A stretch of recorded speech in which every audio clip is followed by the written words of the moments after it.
Hello, Assalamualaikum. Good morning.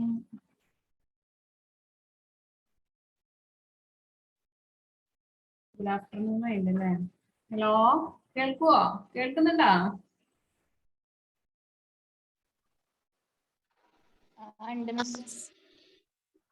കേൾക്കുന്നുണ്ടോ കുട്ടികളെ?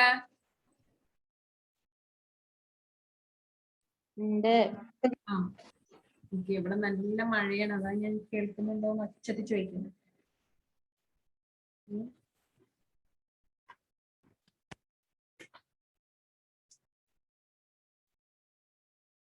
Okay, അപ്പൊ ഇന്നലത്തെ പ്രോബ്ലം ഒക്കെ സെൻഡ് ചെയ്ത്, പിന്നെ അതിനകത്തൊരു പ്രിന്റിംഗ് മിസ്റ്റേക്ക് ഉണ്ടായിരുന്നു. അത് ക്ലിയർ ആയല്ലോ അല്ലെ? എനിക്ക് 2020 എന്നുള്ളതാണെന്ന് അതിനി എക്സ്പ്ലെയിൻ ചെയ്യണോ ഞാന്? വെറുതെ എഴുതിട്ടാ പോരട്ടോ, മനസ്സിലാക്കിട്ട് എഴുതണേ. അതൊന്നും പറയാനില്ല. ഓക്കെ, ഞാൻ വെറുതെ കുറെ പ്രോബ്ലം തന്നു, അത് എഴുതിയെടുത്തു എന്ന് പറയരുത്, മനസ്സിലാക്കിയിട്ട് തന്നെ എഴുതണേ. അപ്പൊ നമ്മൾ നോക്കിയത് റിട്ടയർമെന്റ് ബെനിഫിറ്റിൽ ലാസ്റ്റ് നോക്കിയത് ലീവ് എൻഗേജ്മെന്റിന്റെ കേസിലാണ് അല്ലെ? ഏതൊക്കെ റിട്ടയർമെന്റ് ബെനിഫിറ്റ് നമ്മൾ പഠിച്ചത് ഒന്ന് പറഞ്ഞു. ഏതൊക്കെയാ റിട്ടയർമെന്റ് ബെനിഫിറ്റ് നമ്മൾ പഠിച്ചത്? ഫസ്റ്റ് വൺ ഏതാ പഠിച്ചേ? പെൻഷൻ. പെൻഷൻ ഉണ്ട്. പിന്നെ പെൻഷന് മുമ്പ് നമ്മളൊന്ന് പഠിച്ചു, ഏതായിരുന്നു? ഗ്രാജുവിറ്റി പഠിച്ചു അല്ലെ ഫസ്റ്റ് നമ്മള്. പിന്നെ കമ്മ്യൂട്ടഡ് പെൻഷൻ പഠിച്ചു. കമ്മ്യൂട്ടഡ് പെൻഷനും പഠിച്ചു. പിന്നെയോ എൻഗേജ്മെന്റ് ഓഫ് ഏൺഡ് ലീവ് പഠിച്ചു. ഇതൊക്കെ റൂൾ ഓർമ്മ ഉണ്ടോ? ഓർമ്മ ഉണ്ട്. ഗ്രാജുവിറ്റിന്റെ ഒക്കെ റൂൾ ഓർമ്മ ഉണ്ടല്ലോ, ഇങ്ങനെ ഓർത്ത് നോക്കുക. ഗ്രാജുവിറ്റി ഇപ്പൊ എങ്ങനെ നമ്മൾ പഠിച്ചത്? ഗവൺമെന്റ് എംപ്ലോയി ഉണ്ട്, പ്രൈവറ്റ് എംപ്ലോയി ഉണ്ട് അല്ലേ? അങ്ങനെയാണോ പഠിച്ചേ? എങ്ങനെ പഠിച്ചത്? ഗവൺമെന്റ് എംപ്ലോയീസും ഉണ്ട്, അതർ എംപ്ലോയീസും ഉണ്ട് അല്ലെ? അതർ എംപ്ലോയീസിൽ നമ്മള് covered under the payment of gratuity act not covered under the payment of gratuity act പഠിച്ചു. ഗവൺമെന്റ് എംപ്ലോയീസിന് exempted, covered under the payment of gratuity act 1972 നമ്മളിങ്ങനെ പഠിച്ചു. List of the following is exempted. Actual gratuity received, maximum extension വേണ്ടിയിട്ട്, and 50 days salary for every completed years of service. Then നമ്മള് not covered under the payment of gratuity act ആണെങ്കിൽ അവിടെ 50 days സാലറിക്ക് പകരം half month salary for every completed years of service പഠിച്ചു. Salary എടുക്കുന്നിടത്തുള്ള വ്യത്യാസമുണ്ട്. അത് കഴിഞ്ഞ് നമ്മള് കമ്മ്യൂട്ടഡ് പെൻഷൻ പഠിച്ചു. കമ്മ്യൂട്ടഡ് പെൻഷനിൽ ഗ്രാറ്റുവിറ്റി വാങ്ങിക്കുന്നവർക്ക് ഒരു റേറ്റും വാങ്ങിക്കാത്തവർക്ക് ഒരു റേറ്റുമാണ്. വാങ്ങിച്ചവർക്കാണെങ്കിൽ 1/3 of full value of commuted pension. വാങ്ങിക്കാത്തവർക്കാണെങ്കിൽ 1/2 of the full value of commuted pension.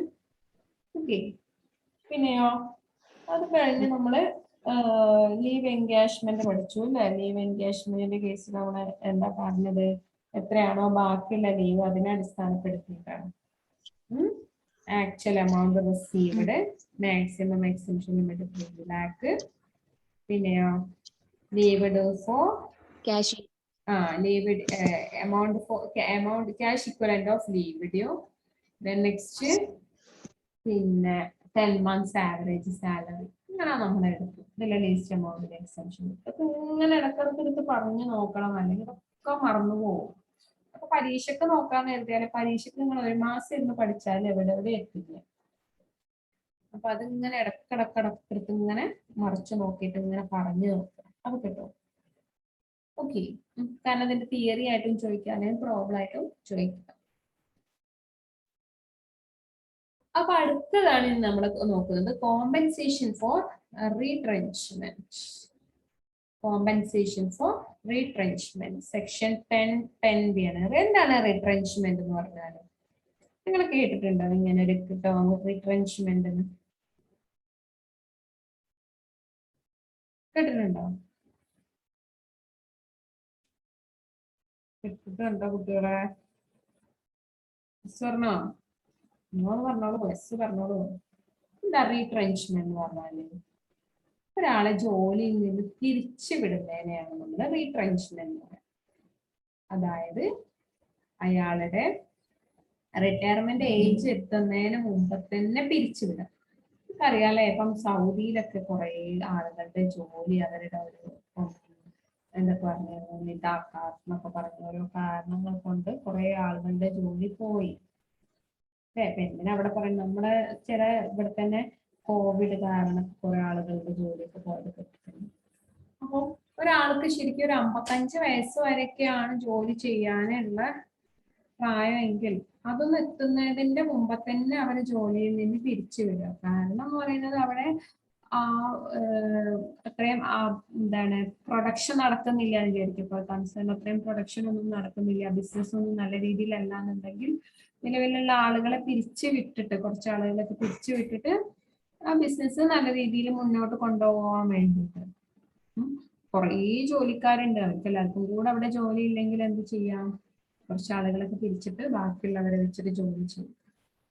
Okay, അപ്പൊ ഇങ്ങനെ റിട്ടയർമെന്റ് ഏജ് ആവുന്നതിന് മുമ്പേ ഒരാളെ പിരിച്ചു വിടുകയാണെങ്കിൽ അങ്ങനെ അയാൾക്ക് പിരിച്ചു വിടുന്ന സമയത്ത് നൽകുന്ന കോമ്പൻസേഷനെയാണ് റീട്രെഞ്ച്മെന്റ് എന്ന് പറയുന്നത്.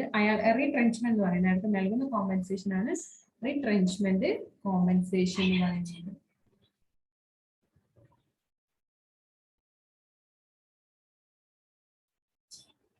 ഓക്കെ,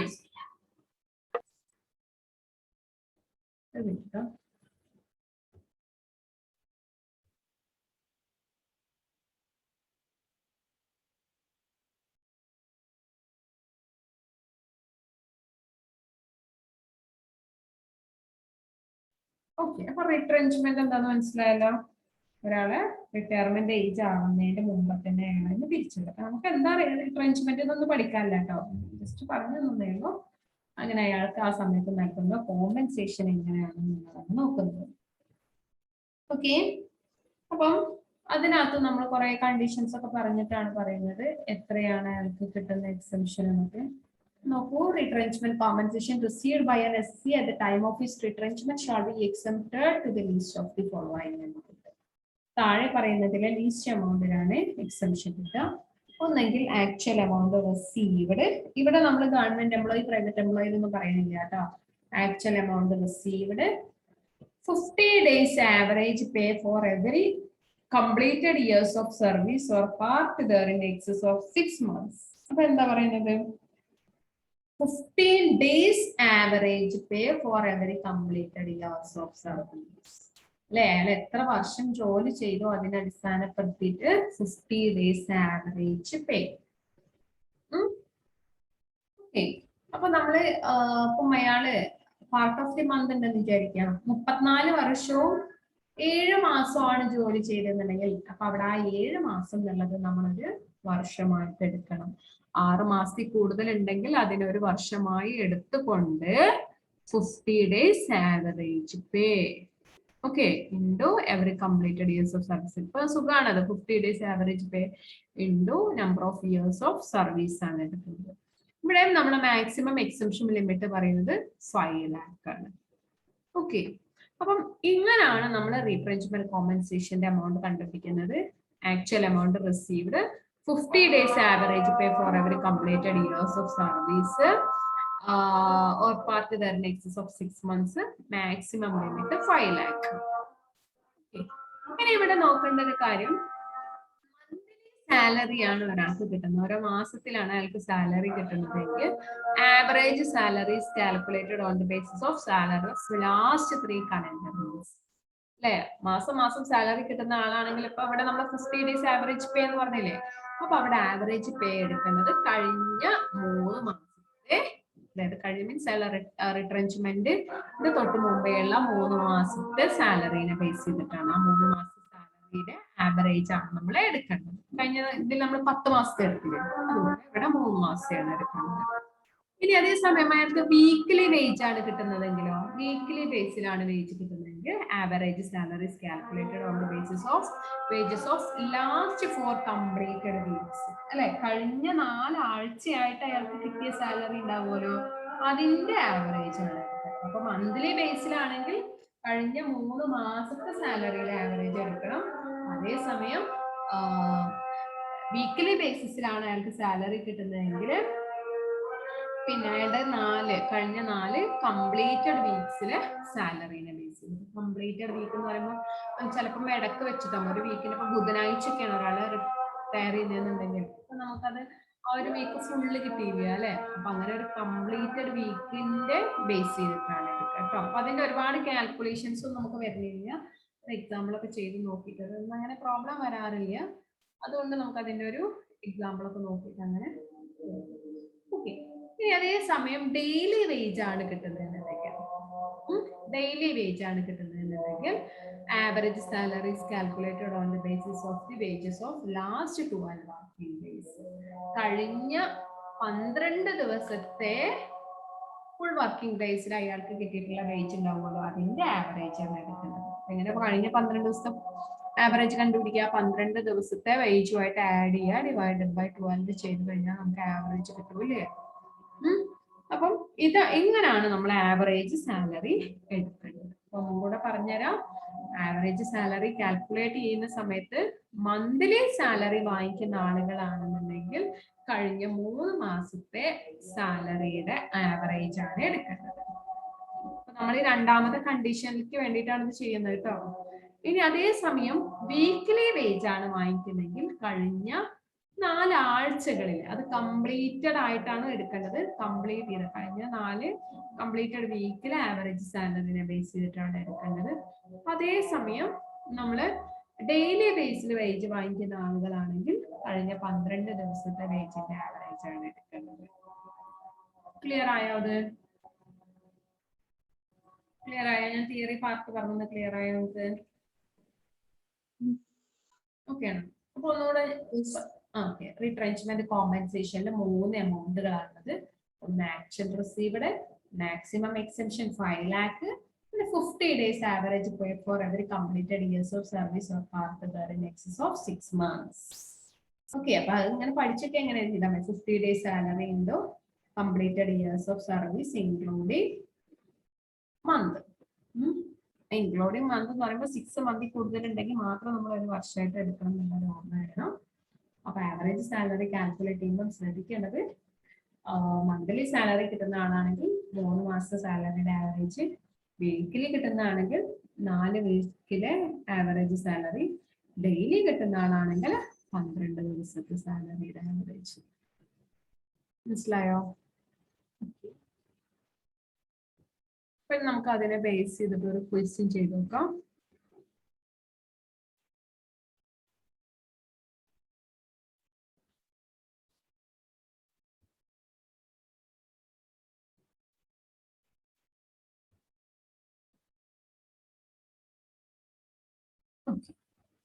നമുക്ക് ക്വസ്റ്റ്യൻ നോക്കാം. Shri Manu is working in A textile mill since October 2006.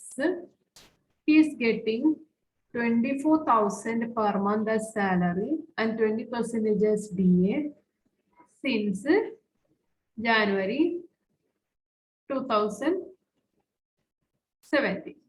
Okay. His service was terminated on 1st July 2020. He was paid 3,80,000 as compensation on retrenchment on 1st July 2020. He was paid 3,80,000. Okay, repeat ചെയ്ത് വന്നാണ്. Compute the taxable amount. Okay, അപ്പൊ നമുക്കൊന്ന് നോക്കാം. അപ്പൊ ഇവിടെ അങ്ങനെയാണ് നമ്മൾ എടുക്കേണ്ടതെന്നുള്ളത്. Okay,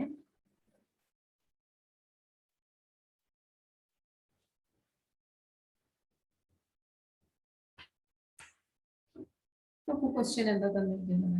Manu ഒരു ടെക്സ്റ്റൈൽ മില്ലില് 2006 മുതൽ ജോലി ചെയ്യുന്നതാണ്. ഓക്കെ, അയാള് 2006 മുതൽ ജോലി ചെയ്യുന്ന വ്യക്തിയാണ്. Then next, he is getting per month salary. അയാൾക്ക് സാലറി എത്ര കിട്ടുന്നുണ്ട്? ഒരു മാസം 24,000 per month കിട്ടുന്നുണ്ട്. Then DA അതിന്റെ ഒരു 20% കിട്ടുന്നുണ്ട്. Then പിന്നെന്താ നമ്മുടെ അടുത്ത് പറഞ്ഞത്? അയാളെ ജോലിയിൽ നിന്ന് ടെർമിനേറ്റ് ചെയ്തു. ജൂലൈ 1, 2020 അയാളെ ജോലിയിൽ നിന്ന് ടെർമിനേറ്റ് ചെയ്തു. ടെർമിനേറ്റ് ചെയ്ത സമയത്ത് അയാൾക്ക് 3,80,000 കോമ്പൻസേഷൻ കൊടുത്തു. ഓക്കെ, അപ്പൊ നമ്മളോട് ടാക്സബിൾ എമൗണ്ട് കണ്ടുപിടിക്കാനാണ് പറഞ്ഞത്. ഓക്കെ, അപ്പൊ ഇയാൾക്ക് മന്ത്ലി ബേസിലാണ് സാലറി കിട്ടുന്നത് അല്ലേ? അല്ല കുട്ടികളെ, മന്ത്ലി ബേസിലല്ലേ അയാൾക്ക് സാലറി കിട്ടുന്നത്? ഹലോ, ശ്രദ്ധിക്കണ്ട. അപ്പൊ മന്ത്ലി ബേസിലാണ് അയാൾക്ക് സാലറി കിട്ടുന്നതെന്ന് പറഞ്ഞിട്ടുണ്ട്. പിന്നെ ഇപ്പൊ ഇയാളുടെ സാലറിയിൽ എന്തൊക്കെയാണ് ഇൻക്ലൂഡ് ചെയ്യുന്നതെന്ന് പറയുന്നത് അല്ലെ? അപ്പൊ നമ്മൾ സാലറിയിൽ ഇൻക്ലൂഡ് ചെയ്യുന്ന കാര്യങ്ങളൊക്കെ എടുക്കുക ചെയ്യാം. എന്തൊക്കെയാണ് സാലറി എന്ന് പറയുന്നത്? ബേസിക് പേ ഉണ്ട്, DA ഉണ്ട്. ഓക്കെ, അപ്പൊ നമ്മൾ നോക്കാം. ആദ്യം അവിടെ 3 മാസത്തെ ആവറേജ് സാലറി കണ്ടുപിടിക്കണം. ഓക്കെ, 3 മാസത്തെ ആവറേജ് സാലറി എങ്ങനെ കാൽക്കുലേറ്റ് ചെയ്യാം? എത്രയാണ് ഒരു മാസത്തെ സാലറി? 24,000. 24,000 ആണ് അല്ലെ ഒരു മാസത്തെ സാലറി. പ്ലസ് എന്ത് കൂടെ ഉണ്ട് അയാൾക്ക്? DA. DA കൊടുക്കുന്നുണ്ട്. ഇവിടെ DA ആണെങ്കിലും ഒക്കെ നമ്മൾ സാലറി എന്നുള്ള ഒരു രീതിക്കാണ് എടുക്കേണ്ടത്. പ്ലസ് DA ഈ 24,000ന്റെ 20% എത്ര വരും? 24,000ന്റെ 20% എത്രയാ? 4,800 അല്ലെ? 4,800 ആണ്. 4,800 വരും. അപ്പൊ ഇതാണ് ഒരു മാസത്തെ സാലറി. അപ്പൊ ഇവിടെ അയാൾക്ക് ഇൻക്രിമെന്റ് ഒന്നുമില്ല. അതായത് ഒരു മാസത്തെ സാലറി എന്ന് പറയുന്നത് 28,800 ആണ്. 28,800 ആണ്. ഇതിന്റെ ആവറേജ് എത്രയാ? ഇതിന്റെ ആവറേജ് എത്രയാ? അതന്നെ വരിക അല്ലെ? 28,800 into 3/3 ചെയ്താ പോരെ അല്ല? ഇവിടെ ഇൻക്രിമെന്റ് ഒന്നും ഇല്ലെങ്കിൽ നമുക്ക് സുഖമാണ് ആവറേജ് കണ്ടുപിടിക്കാൻ. ഇൻക്രിമെന്റ് ഉണ്ടാകുമ്പോഴാണ്. ഇപ്പൊ 28,800 plus 28,800 plus 28,800 divided by 3. അപ്പൊ എത്ര വരെ കുട്ടികളെ? 28,800. മനസ്സിലായോ ആവറേജ് സാലറി കാൽക്കുലേറ്റ് ചെയ്തത്? മനസ്സിലായോ? 3 എങ്ങനെ വന്നു മിസ്സേ? ഡി എ എടുക്കണം. ഇവിടെ സാലറിയിൽ നമ്മൾ തന്നിരിക്കുന്ന വാല്യൂസ് എടുത്ത് ചെയ്യാം. Basic pay plus D A ആണ് എടുക്കുക. കമ്മീഷൻ ഉണ്ടെങ്കിൽ കമ്മീഷൻ എടുക്കാം. അതല്ല 3/3 ഇതില്ലേ? മനസ്സിലായത്? ഇൻറ്റു 3/3. അത് 3 മാസത്തെ ആവറേജ് സാലറി എടുത്തതാണ്. ഒന്നുകൂടെ പറയണോ? അതായത് ഞാനിപ്പം 28,800 ഇങ്ങനെ ചെയ്യുന്നതിന് പകരം ചെയ്താണ് കാണിക്കാം. 28,800 പ്ലസ് 28,800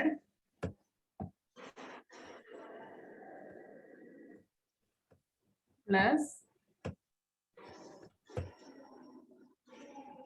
28,800. ഇങ്ങനല്ലേ നമ്മൾ 3 മാസത്തെ സാലറി എടുക്കുക. അത് 3 മാസത്തെ സാലറി ആയി. അതിന്റെ ആവറേജ് എടുക്കേണ്ടത് അല്ലേ? ആവറേജ് എടുക്കുമ്പോൾ നമ്മൾ എന്ത് ചെയ്യും? ഡിവൈഡഡ് ബൈ 3 ചെയ്യും.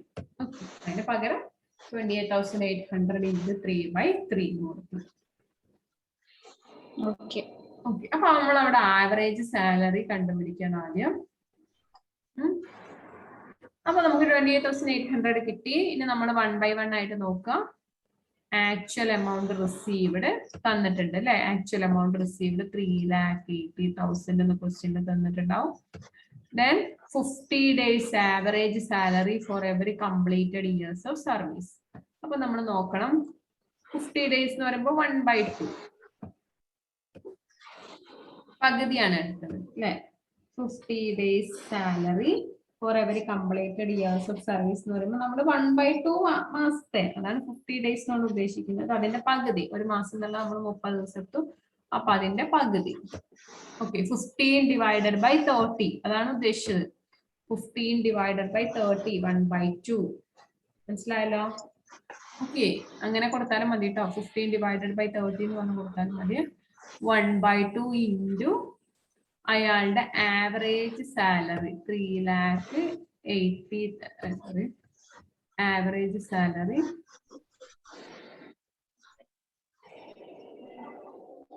2 lakh അല്ല 28,800 into എത്ര വർഷമാണ് അയാൾ ജോലി ചെയ്തത്? എത്ര വർഷം അയാൾ ജോലി ചെയ്തിട്ടുണ്ടാവും? ഒന്ന് കൂട്ടി നോക്കാം നമുക്ക്. 2006 ഒക്ടോബറിലാണ് അയാൾ ജോലിക്ക് കയറിയത് അല്ലെ? എന്നാ റിട്ടയർ ചെയ്യുന്നത്? 2020-ലാണ്. അപ്പൊ എത്രയായി? 2006, 2007, 8, 9, 10, 11, 12, 13, 14, 15, 16, 17, 18, 14. 2006 കൂട്ടണ്ട, 2007 ഒരു വർഷമാണ് അല്ലേ? 14 വർഷം.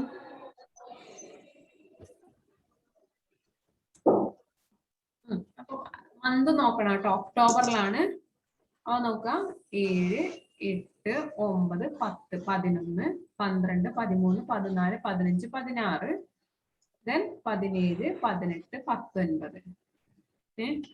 അപ്പൊ 19 ഏത് വരും? 2000 ഒക്ടോബർ 19 നോക്കിയൊക്കെ കണക്കൈയിലെ പാലിന്റെ ഒക്കെ കുട്ടി നോക്കുക. ഒക്ടോബർ 2019 എന്ന് പറയുമ്പോ 13 വർഷമായി. ശരിയല്ലേ? അല്ലേ? ഒക്ടോബർ 2020 ആവണേന്റെ മുമ്പ് അയാള് റിട്ടയർ ചെയ്തില്ലേ? പിന്നെ എത്ര മാസം ഉണ്ട്? നവംബർ, ഡിസംബർ, ജനുവരി, ഫെബ്രുവരി, March, April, May, June, July അല്ലെ? അപ്പൊ 9 മാസവും 13 അതില് ആഡ് ചെയ്ത് ഇതില് തെറ്റുണ്ട്. 9 മാസവും 13 വർഷമാണ് വന്നത്. അങ്ങനെയല്ല വന്നത്? അങ്ങനെയല്ല വന്നേ? ഒന്ന് നോക്കി നോക്കൂ. എങ്ങനെ നോക്കൂ. 2006 വന്ന ഒരാള് 2020 റിട്ടയർ ചെയ്യുന്നത്. പക്ഷെ 2020 ഒക്ടോബറിലല്ല, അതിന്റെ മുമ്പേ റിട്ടയർ ചെയ്തു അല്ലെ?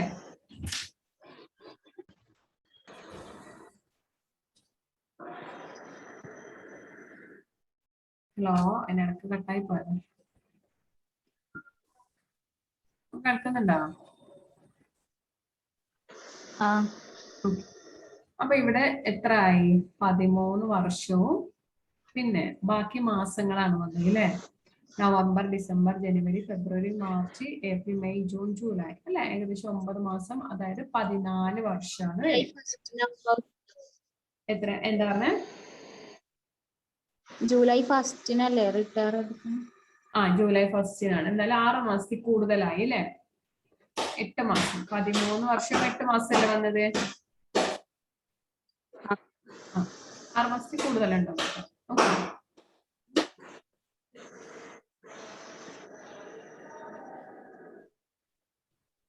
ശരിയല്ല കുട്ടികളെ? 8 മാസം തന്നെ ഇല്ലേ? അപ്പൊ എങ്ങനെ വന്നു? 28,800 into 14 divided by 2 അല്ലെ? എത്ര വന്നു? എത്ര വരും? 2,01,600. 2,01,600. ഒന്നുകൂടെ നോക്കാം. 28,800 ആണ് അയാളുടെ ആവറേജ് സാലറി. നമ്മൾ അതിനെ ഇൻറ്റു 14 ചെയ്തു. കാരണം 14 വർഷമാണ് അയാള് ജോലി ചെയ്തിട്ടുള്ളത്. അതിനെ നമ്മൾ ഡിവൈഡഡ് ബൈ 2 ചെയ്തു. കാരണം 15 ഡിവൈഡഡ് ബൈ 30. 15/30 എന്ന് പറഞ്ഞാൽ 1/2. 15 ഡേയ്സ് സാലറി എന്ന് പറയുമ്പോൾ അങ്ങനെ എടുക്കേണ്ടത്.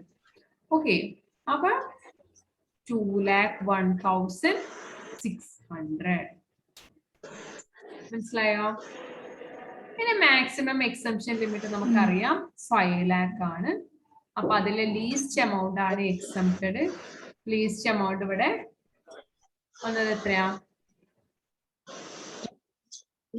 ഇതാണ് നമുക്ക് ലീസ്റ്റ് എമൗണ്ട് അല്ലെ? Okay, next. അപ്പൊ ടാക്സബിൾ എമൗണ്ട് എത്രയായിരിക്കും വരിക? ആക്ച്വൽ റിസീവ് ആയിട്ടുള്ള 3,80,000 നമ്മൾ മൈനസ് ചെയ്യണം. ഓക്കെ, അതായത് 1,78,400. 1,78,400. 1,78,400. ക്ലിയർ ആയോ? അത്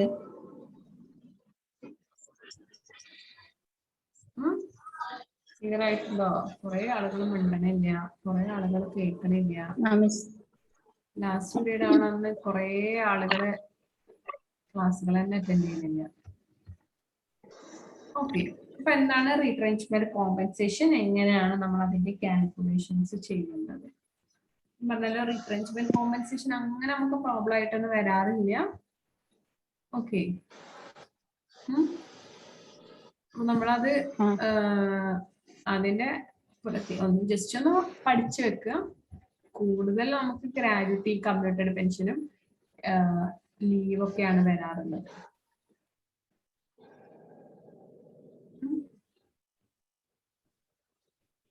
ഇനി ഇത് വേറെ ക്വസ്റ്റ്യൻ ആണ്. അപ്പൊ ക്വസ്റ്റ്യൻ തന്നിരിക്കുന്നത് എങ്ങനെയാണ്? Mr. Khan is in a company. He is getting a salary of ₹12,000 per month, 2,400 and 2,400 per month as DA. Since January 2019, his service was terminated on account of retrenchment of employees on 1st July 2020 and was paid ₹96,000 as compensation, commute exempted amount. അപ്പൊ ഇതൊരു next question ആണ്. നമുക്കതൊന്ന് പെട്ടെന്ന് ചെയ്ത് നോക്കാം. പറയുന്നത് list of the following is exempted. പറയും list amount ഏതൊക്കെയാണ് അറിയോ? Actual amount received. Actual amount received. എത്ര ആക്ച്വൽ എമൗണ്ട്?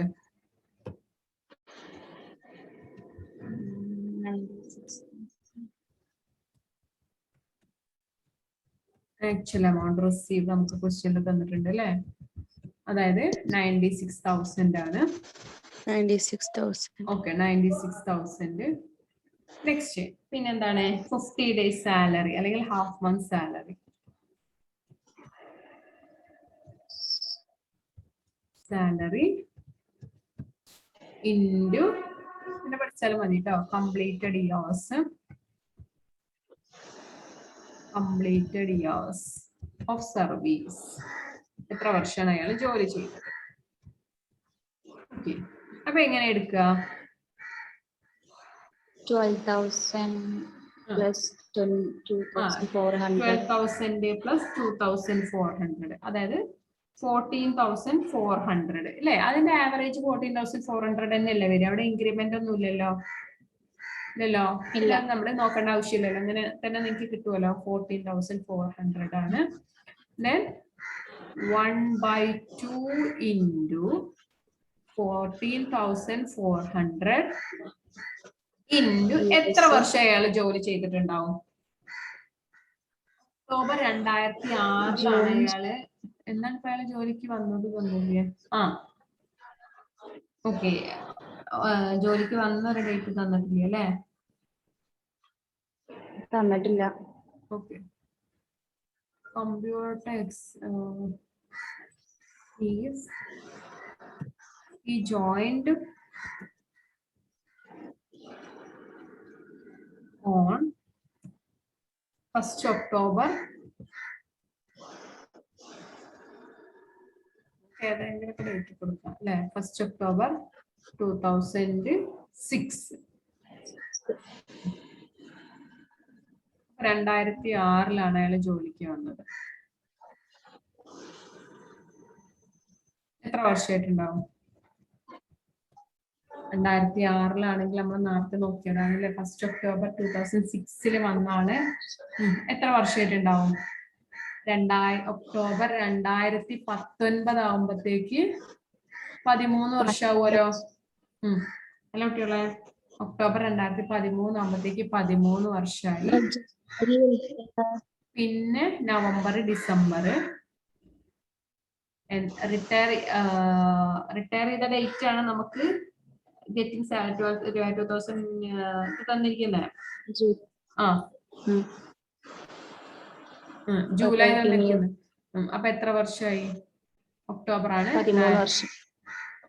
ഒക്ടോബറിലേക്ക് 13 വർഷം. ബാക്കി മന്ത് നമ്മൾ നോക്കണല്ലോ. അല്ല, 12 പിന്നെ 13 ആവുമല്ലോ. എങ്ങനെ? 2016 വരെ 10 വർഷം, പിന്നെ 17, 18, 12, പിന്നെ 20 ആണ്. Okay, sorry. അപ്പൊ എത്ര വന്ന്? 2020 അയാൾ റിട്ടയർ ചെയ്യുന്നത്. 2019 വരെ നമുക്കറിയാം എത്രയായി? 13 വർഷല്ലേ? 7, 8, 14. 13 പ്ലസ് മന്തുല്യ ഒരു 9 മാസം കൂടെ വരില്ലേ? അപ്പൊ 14 വരും. അതെ, 14 വർഷം. 14,400 into 14 into 1/2 ഇതാണ് നമ്മൾ ചെയ്യുന്നത്. അപ്പൊ അതില് വീക്കിലി ഒന്നും അങ്ങനെ തന്നിട്ടുള്ള ക്വസ്റ്റ്യൻസ് ഒന്നും നമ്മൾ കണ്ടിട്ടില്ല കേട്ടോ. ഞാൻ പറഞ്ഞല്ലോ, അതങ്ങനെ തിയറി ആണ് കൂടുതൽ. 1,08,000 ആണ്.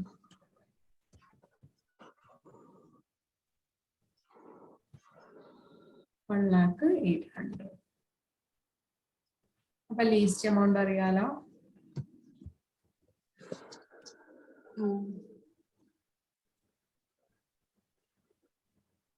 അല്ല, മാക്സിമം അല്ലേ? Maximum amount 3 lakh.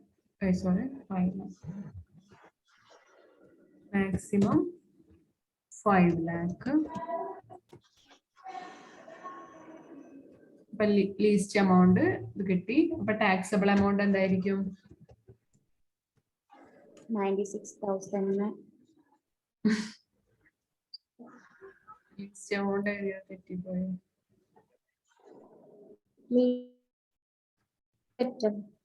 Least amount തന്നെയാണ് കിട്ടിയത് അല്ലേ?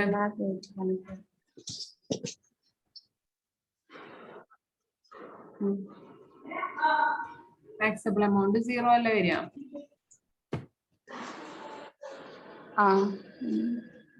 അല്ലേ? കിട്ടിയ എമൗണ്ട് തന്നെയല്ലേ ചെറുത്. അറ്റൻഡൻസ് പറഞ്ഞിട്ടില്ലല്ലോ. പെട്ടെന്ന് ഒന്ന് എല്ലാരും ഒന്ന് മെസ്സേജ് ചെയ്യും കേട്ടോ. എല്ലാരും ഒന്ന് ചാറ്റ് ബോക്സിൽ ഇടും അറ്റൻഡൻസ്, കൂടെ പറയുകയും ചെയ്യും. നമ്പർ 1 ക്ലിയർ ഇല്ല. ക്ലിയർ ഇല്ല. ഒന്ന് ചാറ്റ് ബോക്സിൽ ഇടും അറ്റൻഡൻസ് എല്ലാരും.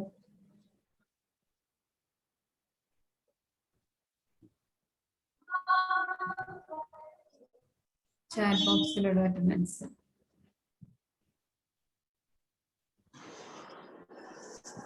ഒന്ന് പറഞ്ഞേ, നോക്കട്ടെ. 1 2 2 present miss. 1 present miss. 3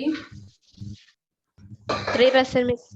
4 4 present miss. അങ്ങനെ ചാറ്റ് ബോക്സിൽ ഇടുന്നുണ്ടല്ലോ അല്ലെ, അത് മതി. ബാക്കിയുള്ളവർ പെട്ടെന്ന് ഇടും, എന്തായാലും മുഴുവനാണ്.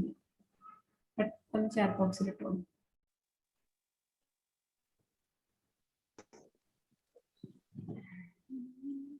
നിച്ചോ ഇപ്പൊ അധികം ഒന്ന് വിളിച്ചോക്കാം. ആരാണ് വിളിക്കാനൊക്കെ ഏൽപ്പിക്കണേ? റിംസി.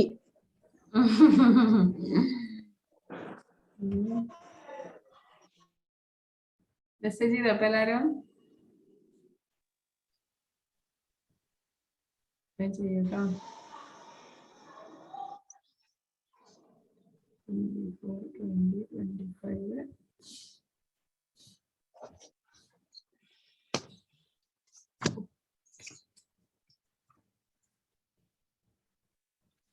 ഇൻഷാ അല്ലാഹ് നമുക്കിനി ഒരു വോളണ്ടറി വിത്ത്